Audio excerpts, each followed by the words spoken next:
2026, 1977 to 2026, almost ஒரு 50 years கழிச்சு தமிழ்நாட்டில் ஒரு ரெவல்யூஷன் நடந்துச்சு. அந்த ரெவல்யூஷன் எனக்கான ரீசன், அந்த ரெவல்யூஷனுக்கான அந்த புரட்சிக்கான முக்கியமான காரணம் யூத், இளைஞர்கள். அதிலையும் முக்கியமாக அந்த புரட்சி எல்லா கல்லூரியிலிருந்தும் எல்லா காலேஜிலிருந்தும் உருவாகியது. இன்னும் சொல்ல போனால் எல்லா ஸ்கூல்ல இருந்து உருவாகிச்சு. அந்த இளைஞர்கள் உருவாக்கிய புரட்சியுடைய நோக்கம் வரலாற்றில்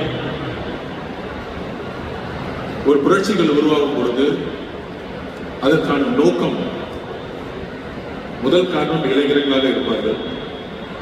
அப்படி ஒரு யூத் ரெவல்யூஷனுடைய நோக்கம் ஒரு clean governance, equality, against nepotism, equal opportunity, எல்லோருக்கும் எல்லாம் அப்படிங்கிற ஒரு நிர்வாகத்தை தேர்தல் வெற்றியின் மூலம் உருவாக்கும். எலெக்ஷன் மேண்டேட் ஃப்ரம் பீப்பிள் அப்படின்னு ஒரு 50 வருஷம் கழிச்சு தமிழ்நாட்டில் சுமார் 50% மேற்பட்டு இன்றைக்கு இளைஞர்கள் தான் இருக்காங்க. யூத் பாப்புலேஷன் 40%, 40 வயதுக்கு இல்லை. அப்படி உருவாக்கும் பொழுது அப்படி ஒரு மாற்றத்தை எங்களுடைய தலைவர், தமிழ்நாட்டின் முதலமைச்சர் உருவாக்க முடியும் என்று நம்பியது இந்த கல்லூரியில் இருக்கக்கூடிய இளைஞர்கள். அப்படி உருவாக்கப்பட்டவர் தான் எங்களுடைய மாண்புமிகு முதலமைச்சர் ஆனரபிள் சிஎம் திரு சி. ஜோசப் விஜய் அவர்கள். அவருடைய சார்பாக இன்றைக்கு இளைஞர் நலன் யூத் வெல்ஃபேர் டிபார்ட்மெண்ட்டுடைய தலைவர், இளைஞர்களுடைய வாழ்க்கையை அடுத்த கட்ட பாதைக்கு கொண்டு போகணும்னு ஒவ்வொரு நிமிடமும் உழைத்துக் கொண்டிருக்கிற ஒரு சிஎம் நமக்கு இருக்கிறாரு. அவருடைய சார்பாக சத்யபாமா உடைய சான்சலர், பிரசிடென்ட் எல்லோருக்கும் எங்களுடைய வாழ்த்துக்களை தெரிவித்துக் கொள்கிறோம்.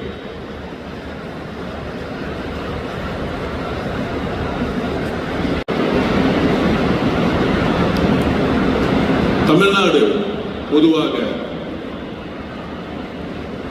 எஜுகேஷன், கல்வித்துறைக்கு ஒரு முக்கிய பங்கு வகிக்கக்கூடிய மாநிலம் இந்தியாவிலேயே.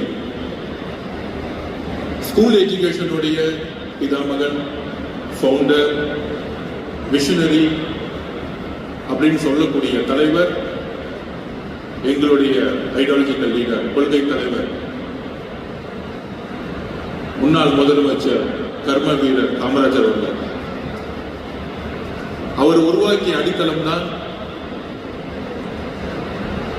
School education department. ஒவ்வொரு மாவட்டத்தில் இருக்கக்கூடிய பின்தங்கிய மாவட்டங்கள் முழுவதும் கொண்டு செல்லப்பட்டது. அதற்கு பிறகு ஒரு மாநிலம் பொருளாதார ரீதியாக முன்னேறணும்னா very very important of higher education. அப்படி ஹையர் எஜுகேஷனுக்கான ஒரு ஃபவுண்டர்னு புரட்சி தலைவர் எம்ஜிஆர் அவர்களை சொல்லலாம். அவர் உருவாக்கிய கொள்கை முடிவு, policy, private institutions license, policy decisions மேற்கொள்ளப்பட்டது. அதனால்தான் இன்னைக்கு தமிழ்நாடு முழுவதும் private institutions engineering and medical science and ரிசர்ச்ல சிறந்து விலகி கொண்டிருக்கிறார்கள். அப்படி ஒரு பிரைவேட் இன்ஸ்டிடியூஷனுடைய ஒரு கொள்கை முடிவை எடுத்து அந்த கொள்கை முடிவின் மூலம் உருவாக்கப்பட்ட பல்வேறு கல்லூரிகளில் சத்யபாமா யூனிவர்சிட்டி லட்சக்கணக்கான மாணவ மாணவிகளை பட்டதாரிகளாக உருவாக்கி கொண்டிருக்கிறார்கள்.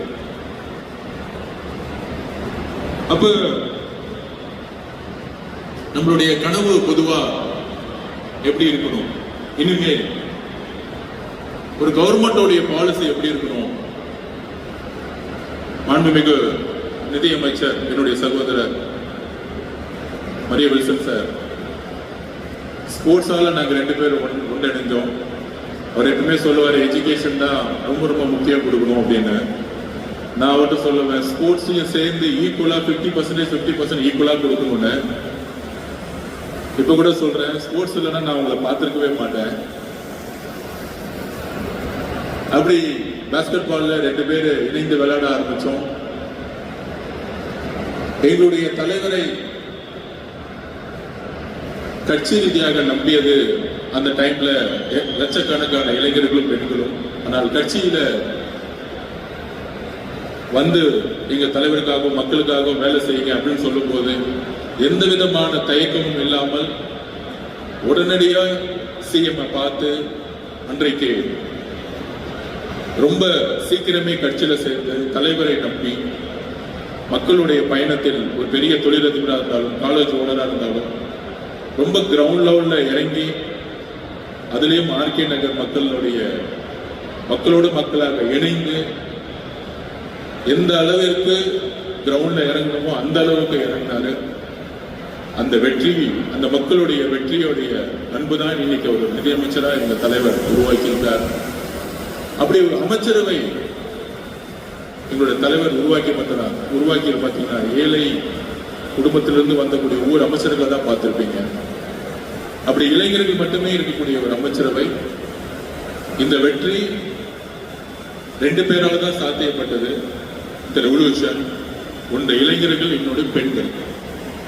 இந்த 2 பேரும் சேர்ந்துதான் 2026 வெற்றிக்கான பாதையை உருவாக்குனாங்க. அப்ப தமிழ்நாடு இனிமேட்டு என்ன மாதிரி ஒரு ஹையர் எஜுகேஷன் சிஸ்டத்தை நம்ம கொண்டு வரணும்?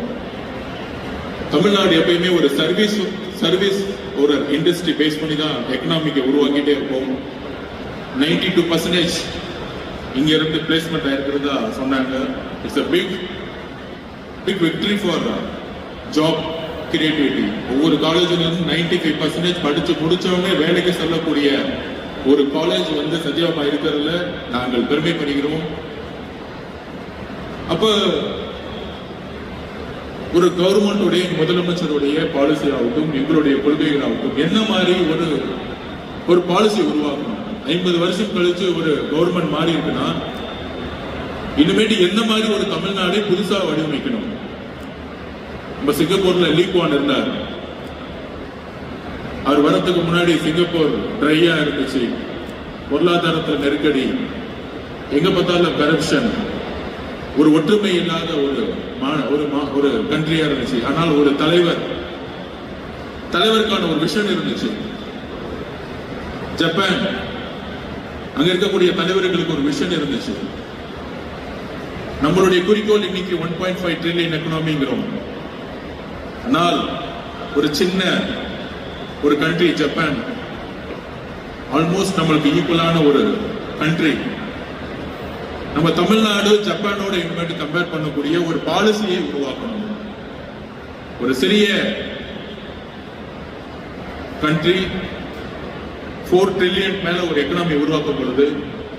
நாம் நினைத்தால் ஏன் 1.5 ட்ரில்லியன் மட்டும் இல்ல, 2 ட்ரில்லியன் எக்கனாமி கூட உருவாக்க முடியும்.